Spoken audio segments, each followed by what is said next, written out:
Hello and welcome to another episode of Helpmebuy Property Podcast. This is a special one in many aspects. Our podcast turns 1 year old. Can you believe it? It's been a fantastic year of navigating the intricate world of property investing together. And I thought I'll take a break from regular topics and dedicate this episode where we will take a stroll down the memory lane and revisit some of the most enlightened and impactful conversations and the guests that truly stood out amongst the crowd this past year.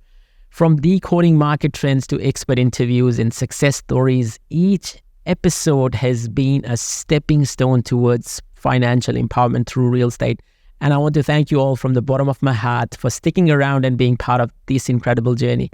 Now, as we reflect on this incredible journey, we want to express our heartfelt gratitude to our amazing listeners and viewers for making this podcast a cornerstone of real estate insights. Not to forget our notable guests who made the podcast episode a lot more fun, enjoyable, and informative at the same time. So what have we learned on this journey? Some snippets around that you would shortly see, but let's have a look at some of the notable movements of our podcast this year.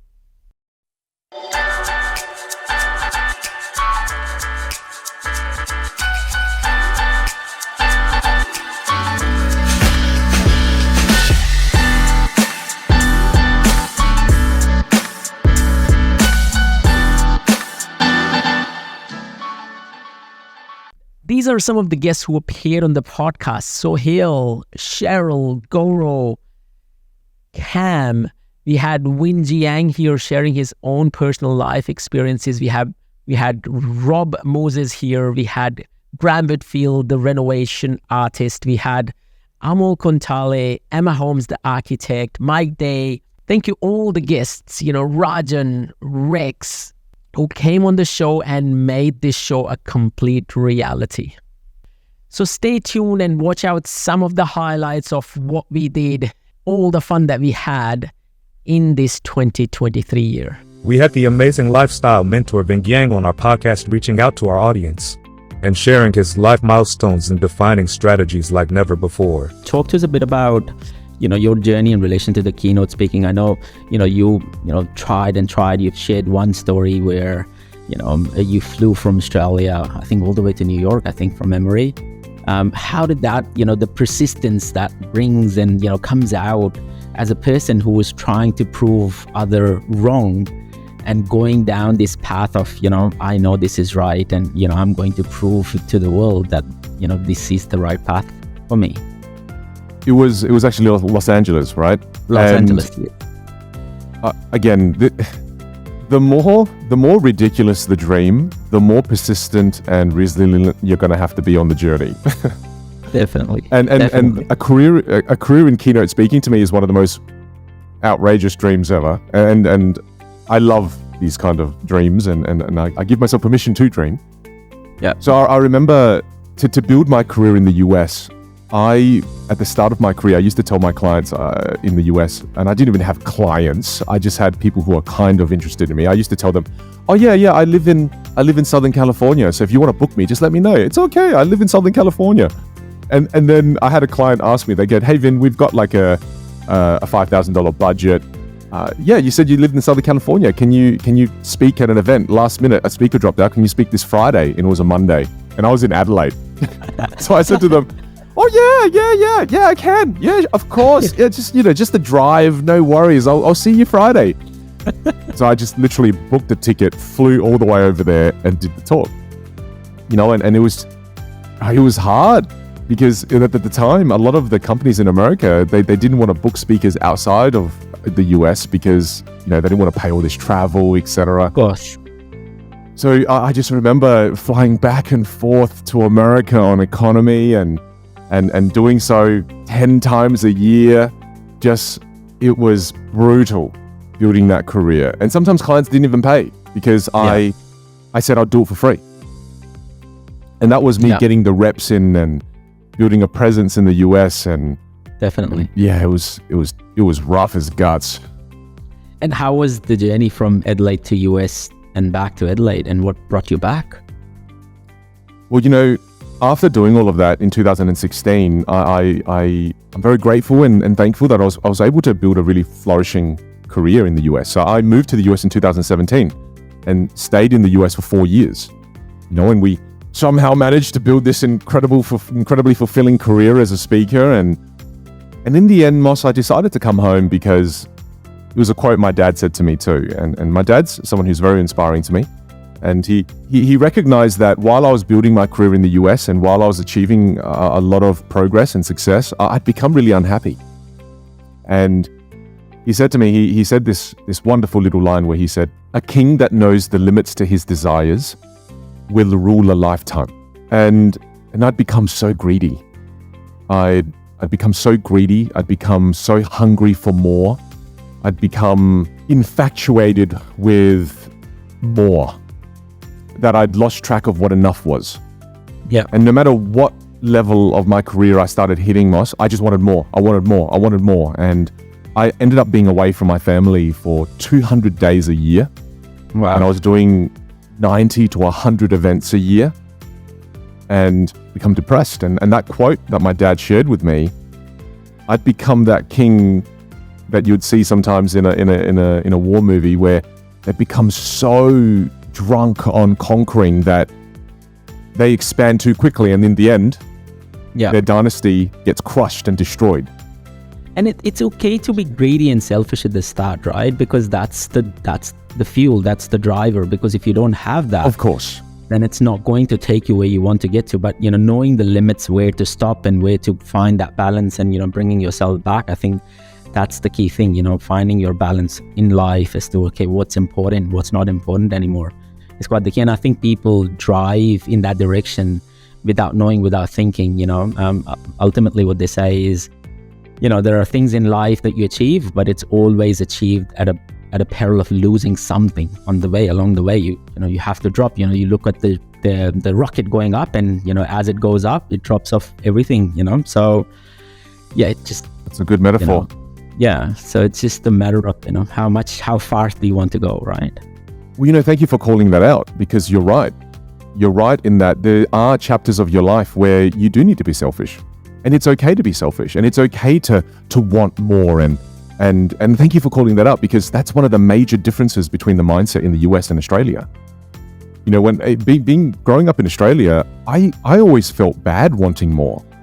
I always felt bad that I want to be more successful, that I want to make lots of money, that I want to have these things and this material thing and that material thing. I always felt bad. Whereas when I went to the US, they encouraged it, and they said, no, it's fine. You can have lots of impact in the world and make lots of money at the same time. And I kind of went, oh wow, I never knew that was okay. I thought that if you make lots of money, you're a bad person. Yes. So thank you for calling that out, because for a period of my life, it was okay. It was okay for me to do that. It was okay for me to want those things. And it was just that I did that for 4 years and I didn't recalibrate. I didn't take the time to go, okay, is this still what I wanted? Should I just stay on this train? Yeah. And it was actually time for me to move on to the next journey in life. And again, the next chapter, right? And that's why I came home. I came home because I went, you know what? I think I know what enough is now. I think I know, and I think it's time to shift a little bit and write the next chapter. So I came home. And that's why everyone is so like, what the hell? Why did you come back home to Adelaide of all places? Yes, what happened? Well, it's, my son, his name is Xander, and at the time we moved back because he was about to start school. Dang. And I thought, you know what? I've had my fun chapter. I've had my incredible kind of epic chapter that I got to play. This next chapter is about focusing on the family, focusing on my wife now and my son. And for my wife, coming back to Adelaide was she was going to be around her friends and her family, and for me to be around my friends, my family. I'm like, okay, that was a fun rock star kind of chapter. Let's go into the dad life chapter. I'll get a van and I'll be cool in a van. The maestro added the zing and spice to this episode with his life-changing experiences and journey. There was a few things that were the key catalysts, right? My dad purchasing a business when I was 15, and then my dad actively deciding, Goro, you're going to work in every single job in this business, and you're going to learn everything. And so it was a cash register company. And now it seems like cash register company, there's not many jobs. we had the service division, we had the sales division. We had at one stage 24 employees working for us, right? So building cash registers, basically. No, selling and servicing. Oh, wow. Yeah. Okay. And so there's only 3 companies or 2 companies in all of Victoria that does that. And back in 97, every shop needed a cash register. Right. And so that was one of the key catalysts. But one of the other catalysts was a family friend came over, and still to this day, he tells this story. I was apparently on my laptop doing work, and I'd come in to the kitchen, grabbed a bite to eat, and said a moderate hi and walked back out. He's like, apparently he had a chat to my parents saying, "What's wrong with your son? Is everything okay?" Right? And he was like, he ignored me. I was on the computer and and his brother-in-law was like my best friend in Dubai where I grew up. And so, obviously my parents did a few things after that because they valued his opinion. He's he's a very inspirational man. And so one of the other things Dad did was start getting me into property and business events, which he was attending when I was 16, right? So, and then as a consequence of that, one of my roles in the cash register company, and this is a trial by fire, I was going door to door as a 16-year-old, having to build rapport with a shopkeeper and sticking stickers on the cash register where they keep all their freaking money and selling them paper rolls or cash registers and things like that, because we were doing one of our main income streams was consumables. Yeah. Right. And so I built myself up from a complete introvert to having to be able to, I guess, straddle that line into extrovert when I needed to. Yeah. At that time. Yeah. And so was it hard? So it was hard. Nothing worth doing is easy, right? 100%. Right. And you need that one person to push you, right? I still remember, when I first came to Australia, right? Biggest introvert in the world. My first job was a petrol station, at a petrol station. Of course it was. And yeah, it's the biggest stereotype, right? Yeah. But hey, look at me here, right? And it's so funny, like the business owner there, and I talk about this story in my book as well, right? The business owner there, his name is still Eddie. I still talk to him right now, right? Like still these days. It was a BP station on Sydney Road. I still remember. I still go past and I show my kids that I used to work here. Anyways, that guy had this line, Moss, don't be a banana, have that's all every time he would say this to me, right? And it seeped into my head, right? Don't be a banana, like in his Egyptian accent, right? And basically that was the push that I needed, basically. I remember there was a junkie that came in the petrol station once, completely drugged out, drunk, and I switched off the petrol station. I was so scared of telling him off and asking him to that I turned off the lights and I closed the petrol station for the whole night. Like seriously, no sale at all. And this is on Sydney Road petrol station, right? Wow. And he came up in the morning and he didn't fire me. And he gave me the biggest lecture of his life. He's like, you're a excuse my French, you are, X, Y, and Z, and because the guy was so out of whack that he stayed there all night and he was there in the morning at like 7. He took me out with holding my hand and he said, slap him. And I was like, no, I'm not slapping him. He's like, no, slap him because this is how you're going to learn. And so I shook him up and I said, man, you need to go. Like in the nicest possible way. I didn't slap him, but that was the push. Like, so everyone has that turning point, right, in their life. And so from your story's perspective, how did that change? Like when you talk about, going to those property seminars, how did all of that started feeling real and, moving into this space? Well, it almost starts as a journey from my first property. Yeah. Right? And so I went to all these property seminars. I was reading Rich Dad, Poor Dad, and I'd bought in. I was all into this philosophy, right? And Dad was buying properties. He'd purchased like 4 or 5 properties within the 1 year, knowing all these strategies. And I was doing, I'd actually started another business within Dad's business, doing the computerized point of sale, which is what everyone does, right? Touchscreens. Yeah. So, that was doing well. And then Mom and Dad said, you're doing so well. You basically got your own business. You're 17. We want to give you a gift for your 18, right? Sure. And they said, you've got a choice. We can buy you this dream car, this Lexus coupe you've been dreaming of. It has beautiful pearl white Lexus on the background of my computer screen. Like everyone had seen it. They knew I talked to everyone I knew about it. Or we can pay for your deposit on your first property. Nice. And as much as It was a hurt, car. No, I'm just kidding. of course, it was the first property. Now, that wasn't the best property purchase. I learned a thing or two from that purchase. Yes. But it got me in the game. Yeah. And it got me, responsible for my financial outcomes. Of course. And how old were you at that I time? was 17. Wow. Yeah. Amazing. So I had a mortgage by the time that it was an off-the-plan property, an apartment in the CBD, which I'd never do again. Our very own Sohail Merchant, the taxation expert, shared his expertise with our audience, giving a first-hand information about do's and don'ts regarding taxation. From investment property perspective, lots of people don't think about land taxes. Land tax they pay on the property, it is tax deductible. Body corporate fees, it is deductible as well. Borrowing expense is one of the major one. People don't realize that they can claim borrowing expenses as a deduction for their investment property. Though it is over 5 years, but it involves the cost of establishment of loan facility, discharge fee, broker fees, loan admin fees, valuation fees, and LMI as well, loan mortgage insurance. It's part of your borrowing expense. So you can claim those expenses for your rental property. Borrowing expenses are an interesting one, right? I think people don't tend to see borrowing expenses because when the loan settles, these are usually hidden on their statements or bank statements. They don't even show up on their bank accounts because, the bank would usually offset this against your loan and it would be a single number that would usually show up. And so it's important that, you hold on to those statements, especially when you're talking about lender's mortgage insurance, establishment fees, broker fees, valuation fees.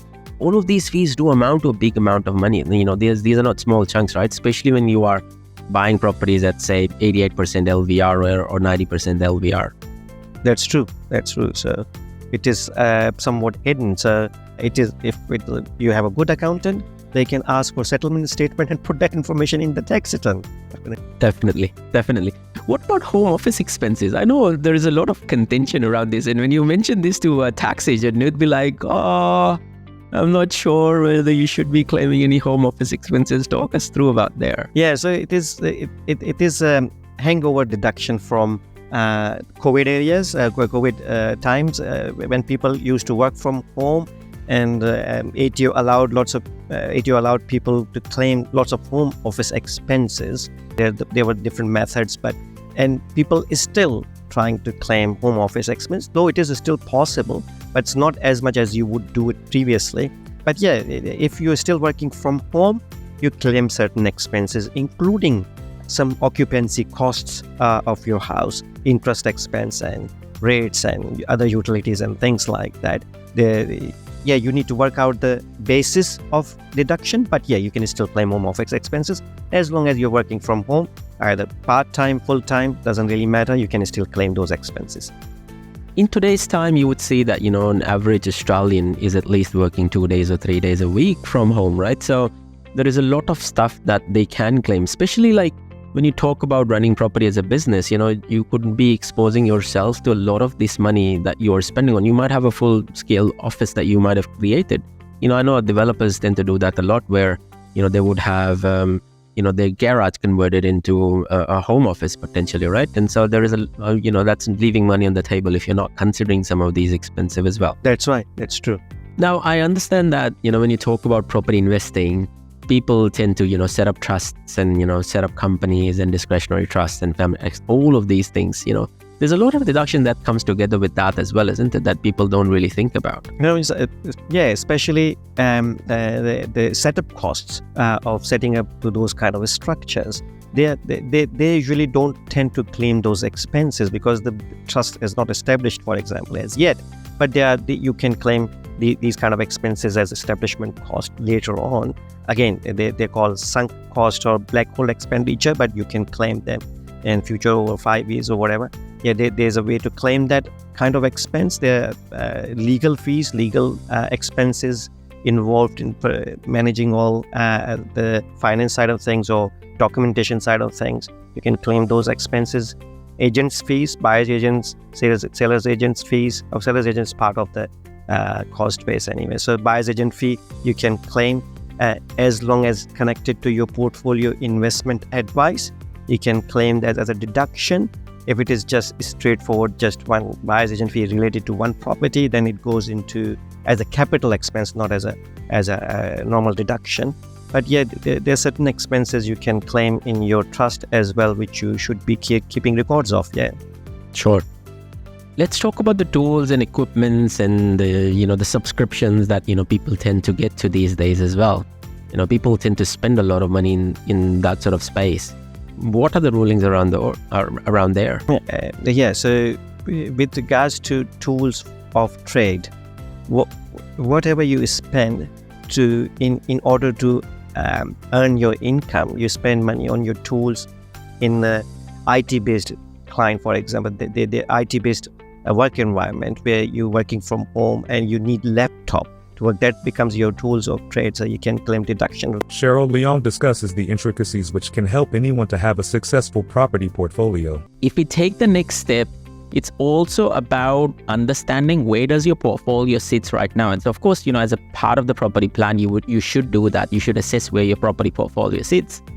But a lot of people fall into this policy of holding properties forever, fingers crossed, hoping to the gods of property that the property is going to grow, right? And so ultimately, the next step in, asking these questions to you is, does my portfolio needs to change? Does it needs any remedy? Does it needs anything different? What does my portfolio needs right now is a very important question. Yeah, this is incredibly important. I feel, I do see that there's a camp for holding property forever, right? And then there is another camp which is a bit more transactional. Which camp are you in? Look, I think every property has its own way of telling. Like there are key indicators that would tell you how long do you need to hold property for. I always treat property as another investment class, right? And so the transactional nature of property investing may be different to shares, because you buy and sell shares with the time frame of a day or two or a month. Cryptos is minutes and hours, right? Property might be 6 or 7 or 8 years. And so if you've got that 70-80% growth in the first 6-7 years, why don't you sell and basically move on and do it again, right? Ultimately, how fast you want to grow your property portfolio depends on that, right? But you don't have to do it forever. I think if you have a good 7 to 8 year run in your property portfolio, making the right decisions, even wrong decisions, but identifying the wrong decisions and correcting it quickly, you would get to where you want to get to. A lot of people fail because they make a mistake and they wait for that mistake to correct automatically. And so they don't really treat their property as a business or the property journey as a business. They treat this truly as a passive income. And so, like any other business owner, you find a person who is non-performing, you're not going to wait for them to, one day wake up in the morning and have this sort of dawning on them that they are going to be the high performer in the team, right? Property is exactly that. It's not performing. You move on, cut your losses, move on. What are some of the key things to look out for when it's a red flag about your portfolio needing to be corrected? Look, typically, and we've done this episode, previously. I think we talked about this property portfolio fixer, and it's sitting on my website as well, that asks you structured questions as to, okay, about each and every property, whether that needs to sell or not. And the first and the most important question is, how long have you held this property for? Has this property grown in value? If it's not grown in value, is it going to grow in value? What key indicators are you going to look at to give you that confidence that it's going to grow in value? If it's not going to grow in value, can you sell it without causing any losses to you and come out of it? If you can't sell it as is, can you create an exit strategy for yourself? Could you, change the configuration, do a subdivision or something along the lines, to uplift the value to give you a clean exit? What does that look like over the next 6 months, 12 months? What is the opportunity cost at that price point? If you're holding $1 million property that's not grown in value because, it's next to train lines and power lines with the big, massive easement running through the property, what is the benefit of you holding this property? How much are you losing as an opportunity cost? And so all of these questions are very structured questions. And so when I talk about that property portfolio fixer, that basically gives you a single snapshot that these questions you should ask about every property every time you're going to buy the next property for the property portfolio that you have. and that would give you a really clear direction whether this property is going to give you the benefit that you really want in your investment property life cycle, or you should just move away and cut your losses and onto something else. Yeah, and I know we did that years ago when we first bought negative geared property.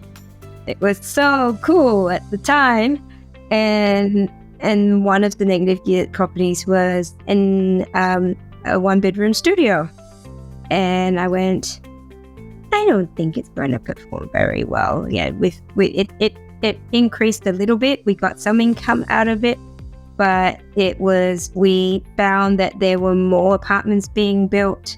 It was getting older.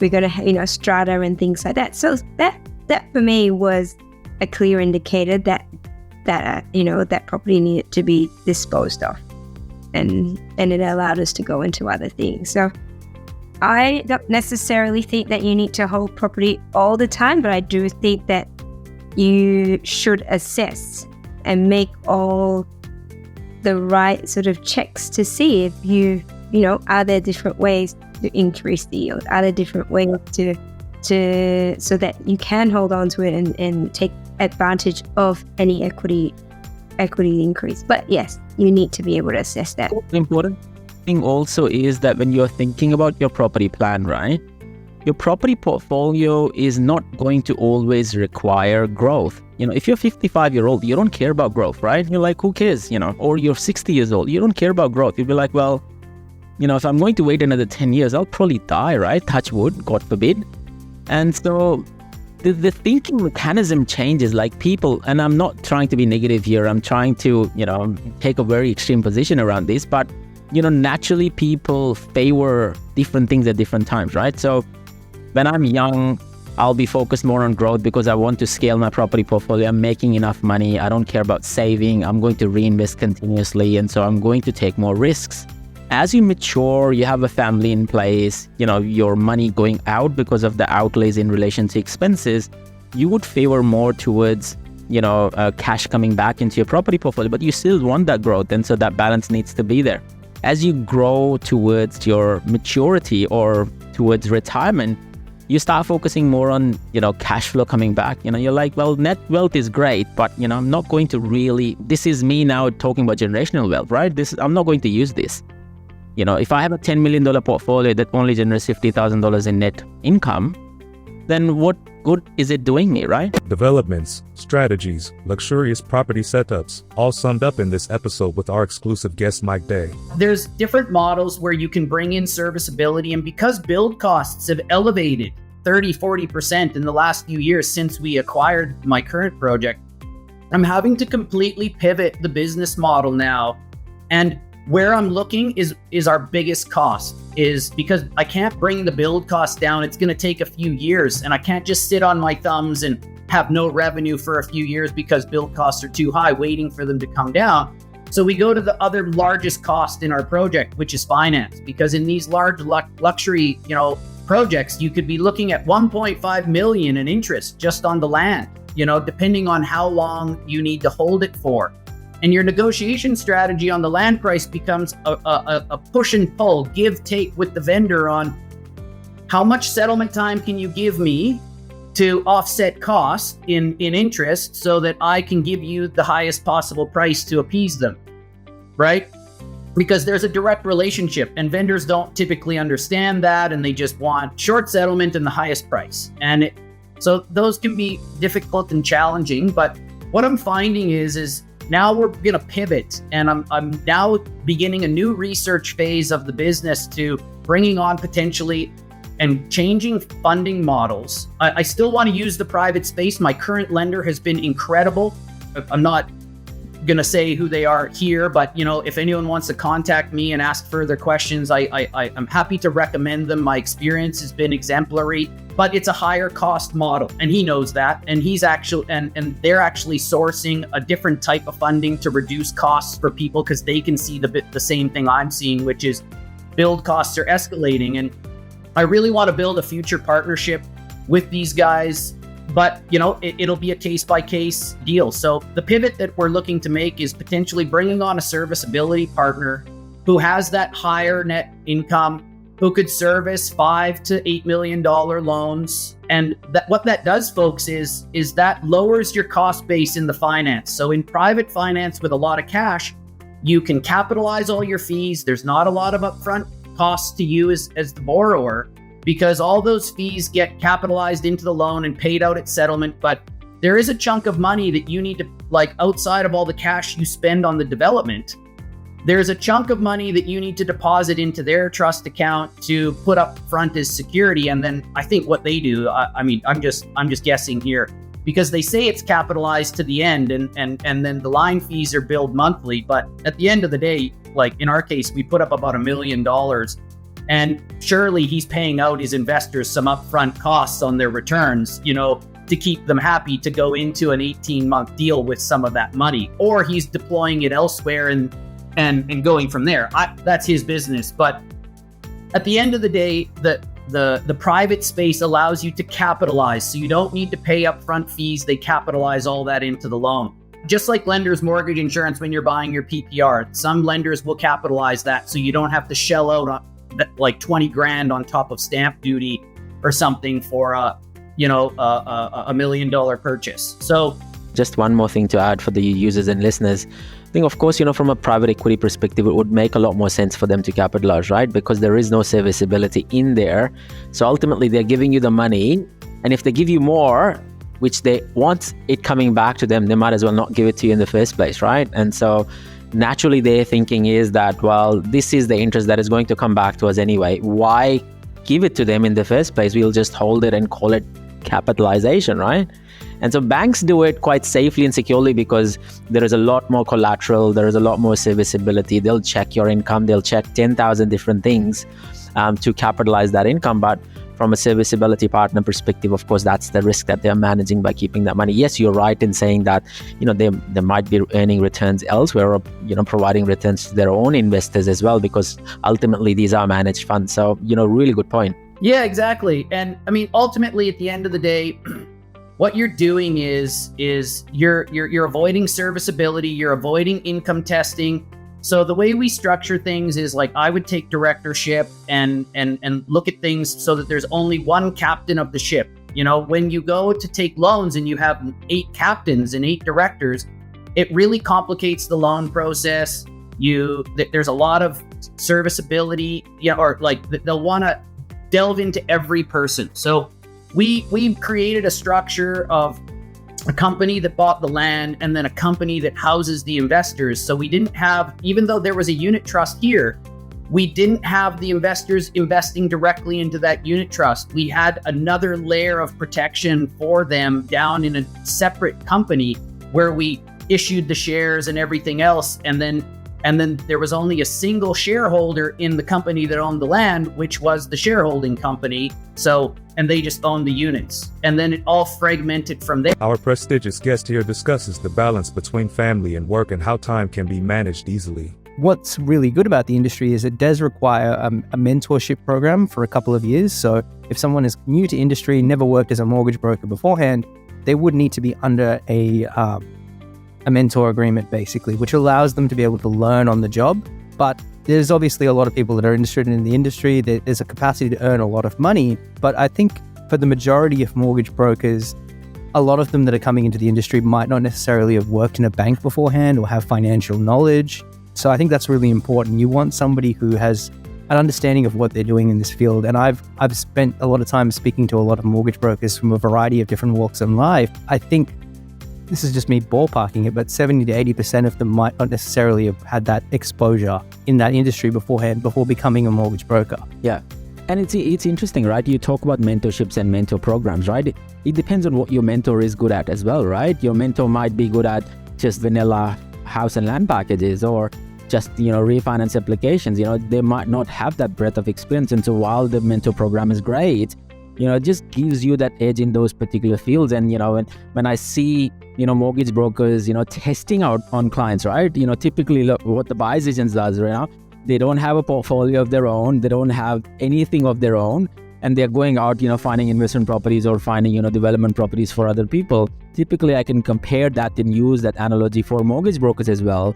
where they haven't done a lot of these new loans, and so they're treating into open waters. If they don't have that experience, of they don't if they're not exposed to some of these, it's a bit of a chicken and egg story. I understand, because look, I mean, unless and until you get the experience, you're not going to get there. And so how do you make sure that you get that breadth of experience? And could potentially be that one of the things could be that you work for a bigger brokerage, or you tie and team up in a strategic partnership in such a way that you focus on your niche, but you work together with someone in a different niche on a very like-for-like basis, on a continuous formation, so that you're learning the ropes of this new niche before you start writing some of that business as well. What are your thoughts on these mortgage brokers and the flood of mortgage brokers? And while you can have a really good friend, that necessarily does not mean that he's the best, or he or she is the best person to just manage your finances.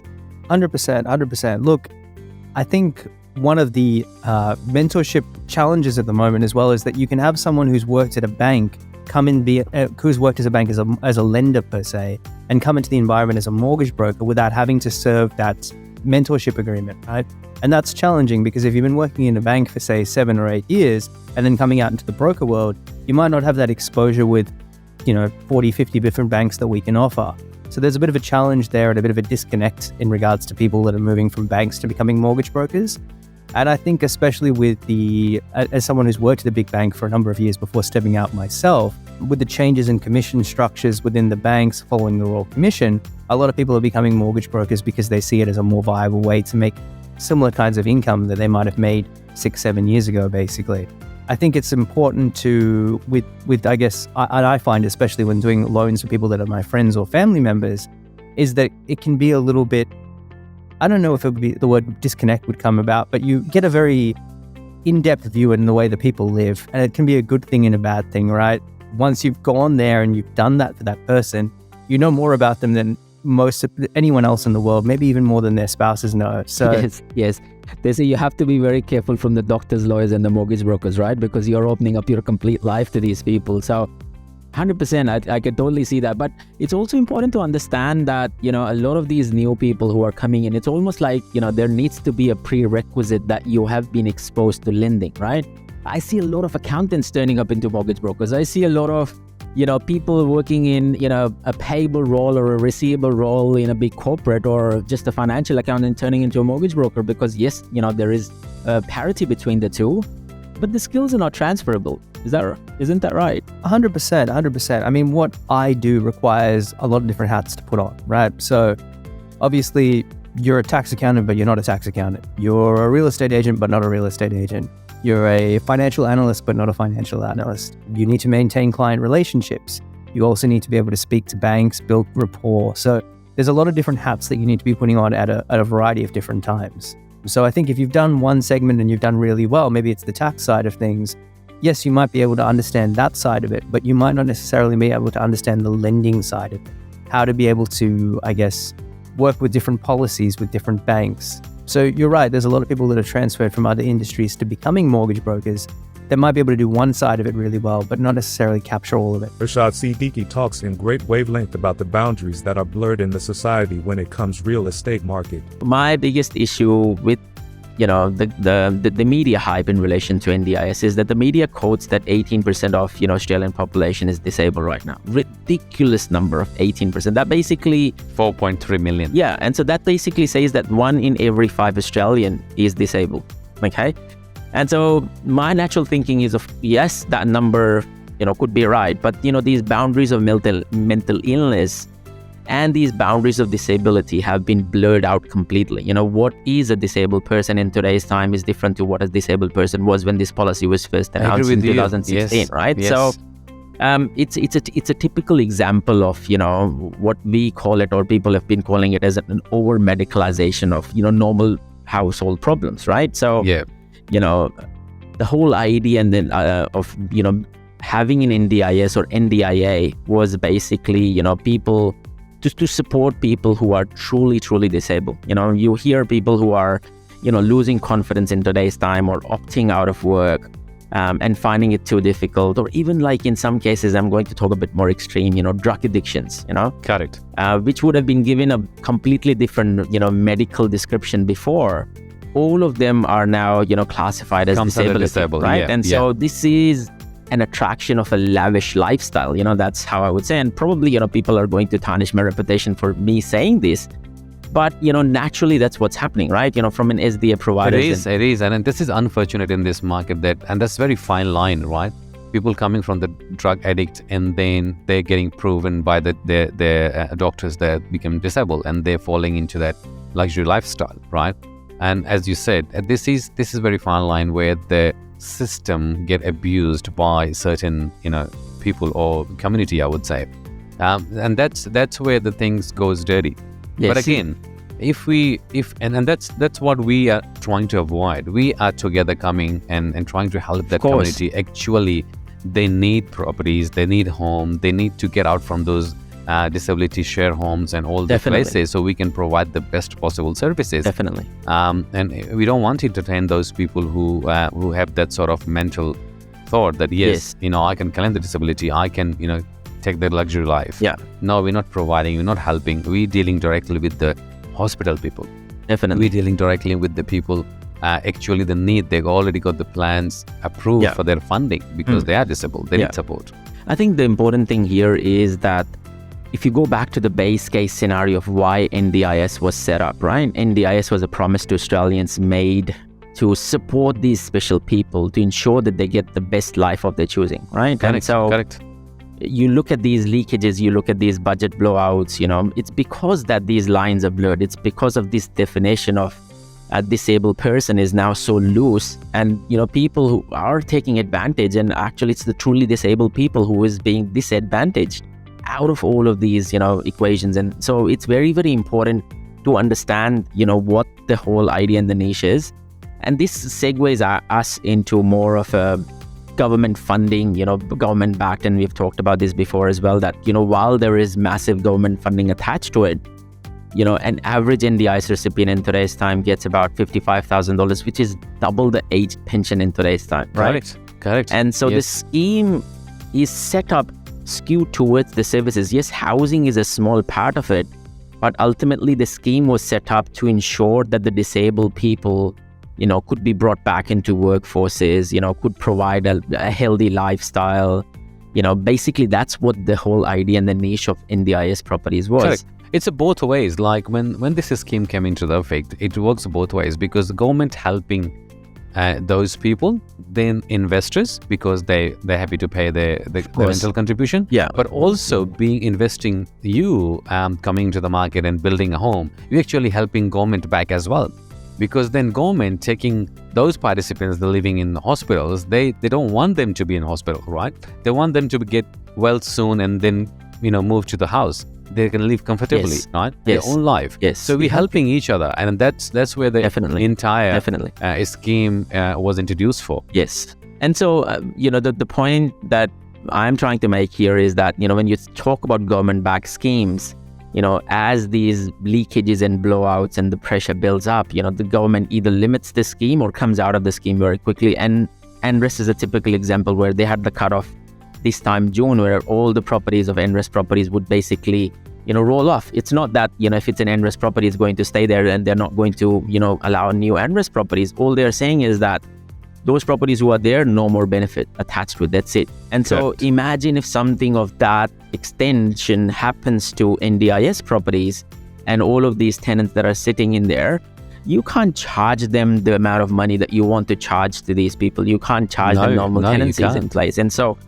from my perspective, that's the biggest risk attached to the NDIS space. And people who are investing should not truly be only investing from a dollar perspective. They should think about the social enterprise element of this, and the government's lens of who the disabled person is, or tightening that definition could mean that instead of 1 in every 5 Australians having access to this NDIS schemes, it could be 1 in 20 or 1 in 10, and that's where the mature market would really disintegrate in some areas or some cases where there is higher supply, lower demand.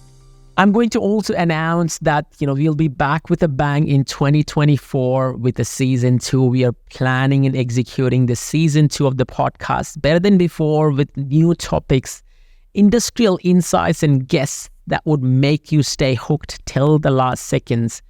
some of the topics that we have planned for in this second season is real estate's best kept secrets around strategies, and we'll talk about real life scenarios and strategies. We'll explore sophisticated investment strategies such as value add projects, intricate financing methods, intricate structures, and how do you structure yourself as well. We'll also talk about we'll talk about regulatory landscapes, investment opportunities.